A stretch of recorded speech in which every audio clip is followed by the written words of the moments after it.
Good morning mga day, this is Basudan, yung vlogger, a day in my life as a content creator at age of 14. Kaya naman papasabi ka na lang talaga dito ng I for the go!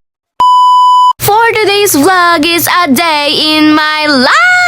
Yung araw nga ay sobrang aga ko nga talaga nakapag-asikaso. Mga 6:30 nga talaga ay nakaligo na ako. Kakain na lang tapos saalis na lang kami. Pero ayan, umulan talaga ng malakas na malakas. Hindi na nga ako dyan naghintay na tumila ang ulan. Tumawid na nga talaga ako dito sa kabilang bahay para makakain na nga talaga ako. Dahil kung hihintayin ko pa to, siguradong malilate ako ng bongga-bongga. Kaya naman eto, kumain na nga ako. Sakto luto naman na nga rin talaga yung ulam. At mamaya-maya nga lang talaga iaalis na rin kami. Pero hanggang ngayon hindi pa rin talaga tumitigil yung ulan. Diyos ko, nai-stress na ako na para bang tinatamad na talaga ako pumasok ng mga oras na yan. Sabi ko nga kung hindi pa rin titigil ang ulan, abay hindi na ako papasok. Pero pagkasabi ko, medyo tumila-tila na yung ulan. Kaya naman eto, paalis na nga talaga ang babaeng ite. Kasi mangot na nga sana ako dahil hindi na ako papasok. Pero buti na nga lang talaga tumigil yung ulan. Diyos ko, 7:30 na nga na mga oras na yan. Pero pinush pa rin namin. Dahil sayang naman, nakaligo na ako, nakaayos na ako, aalis na lang kami. Grabe naman talaga ang Burmans na ito. Damang-dama ko na nga talaga. Paano ba naman para bang oras-oras at gabi-gabi na lang talagang umuulan. Nahulas na rin nga talaga yung retouch ko. Kaya naman eto, naisipan ko na sa tricycle na nga lang mag-retouch. Pero grabe, sobrang hirap pala maglagay ng maskara sa tricycle. Grabe naman talaga. By the way, ayun, fast forward, nakapasok na nga po pala ako sa loob ng room at hindi na ako nakapag-video dahil pagkarating ko nga talaga ay meron na nga po pala kaming teacher. Yung video nga na yan ay yung time nga na vacant nga kami at wala nga talaga yung subject teacher namin. O diba na parang sobrang ingay talaga nila sa loob ng classroom. Kasama ko na rin nga talaga itong si Precious sa vlog ko. Paano ba naman lagi yan siyang ganyan? Laging nagre-retouch nga talaga tapos naka-video pa talaga. Na para bang nagvo-vlog siya ng get ready with me sa cellphone ko pero hindi naman ina-upload. By the way, fast forward, shorten nga lang po pala ang klase namin ngayon hanggang 10:30 nga lang po pala kami pero babalik pa nga po pala kami mamayang hapon dahil meron pa nga kami mga teacher mamayang hapon. Hindi na nga po pala ako nagbaon ng tanghalian ko tapos hindi na rin nga po pala ako uuwi sa farm dahil medyo malayo. Kaya naman eto, nag-decide nga po pala kami na kaila Angel na nga lang tatambay tapos dito na rin nga po pala kami kakain ng tanghalian namin. Medyo mahaba pa naman nga po pala ang time namin kaya naman sabi nga namin magluluto na rin nga po pala kami ngayong araw ng tanghalian namin na pang-ulam. Pinagbigis nga ako dyan ni Angel ng damit niya. Paano ba naman? Ayaw niya nga raw talaga na mapawisan nga daw talaga yung damit ko dahil gagamitin ko pang araw talaga yun mamayang hapon. Grabe naman yan. And then pumunta nga rin po pala kami sa crossing para bumili nga po pala ng karne na lutuin nga po pala for today's video para nga talaga sa aming pananghalian. O diba sobrang bongga na para bang nag-food trip na lang talaga sila ngayong araw. Diyan na nga lang talaga yun na video ko no, magluluto na nga talaga ng fried chicken. Tapos eto, fast forward, kumain na rin nga talaga ako sa mga oras na yun. O diba sobrang galing talaga naman ng fast forward ng babaeng to. By the way, sa mga oras nga na yun, umuulan-ulan pa nga. Kaya naman sabi ko nga sa kanila ay malilate talaga kami at maghihintay pa nga talaga kami na tumila ang ulan. Tapos ayan, pagkatila nga po pala ng ulan, agad-agad na rin nga po pala kaming lumabas para nga po pala maghanap ng tricycle na masasakayan namin dahil nga super late na talaga ang mga babaeng ito. Talagang kalahati na talaga ng oras ang late namin or siguro mga 1 hour na rin. Kabalik nga po pala namin sa Romesak, nandiyan na nga rin po pala yung teacher namin. Kaya naman di na nga ako nakapag-video dahil may quiz nga raw talaga kami. O diba sobrang biglaan. And ayun, fast forward nga po pala, uwian na nga kami ng mga oras na yan. Kaya naman ang mga first na ito for the laro-laro pa sila sa salamin na para bang hindi sila uuwi ngayong araw. Ay, hinihintay nga lang po pala kasi kami doon nakasabay namin. Tapos ay naalis na rin nga po pala kami. Bumili nga po pala kami dito ng tinapay nila Dada para nga talaga meron kaming meriendahan mamaya sa bahay. Buti na nga lang talaga ay hindi na nga talaga maulan pagkatawid ko nga talaga dito sa farm. Kundi Diyos ko, siguro nabasang-basa na talaga ako dito. Ano ba, nalobat na nga talaga yung cellphone ko sa mga oras na yun. Paano ba naman nakalimutan kong dalahin yung charger ko? Prepare ko pa, hindi ko pala nailagay sa bag ko. Kaya naman pagkarating ko sa bahay at agad-agad ko na talagang charge yung cellphone ko tapos iPad na muna nga yung ginamit ko dito. Diyos ko, sana nga naiintindihan nyo pa nga talaga yung vlog ko. Paano ba naman nagiging lumpia rapper na naman nga talaga ang babaeng ito? By the way, magluluto nga po pala ng gabihan si Dada sa mga oras na yan at ang gabihan nga talaga namin ay santol. I-video ko nga ito para meron nga talaga akong dagdag sa video. Ang kaso nga lang hindi na nakapag-video ang ate girl nyo. Paano ba naman nag-TikTok siya na nag-TikTok? Diba, Diyos ko naman, mas inuna niya pa talaga yung sumayaw kaya sa videohin yung pagkain na niluto ng dada niya. Grabe naman ang babaeng ito. Sabi ko kasi malabini ang atake ng sayawan ko for today. Hala, hindi. Bale yun, fast forward. Tapos na nga po pala si Dada magluto sa mga oras na yun. And grabe, alam nyo ba, sobrang sarap talaga nung niluto ni Dada as in. Dahil hindi ko na videohan yung pagluto,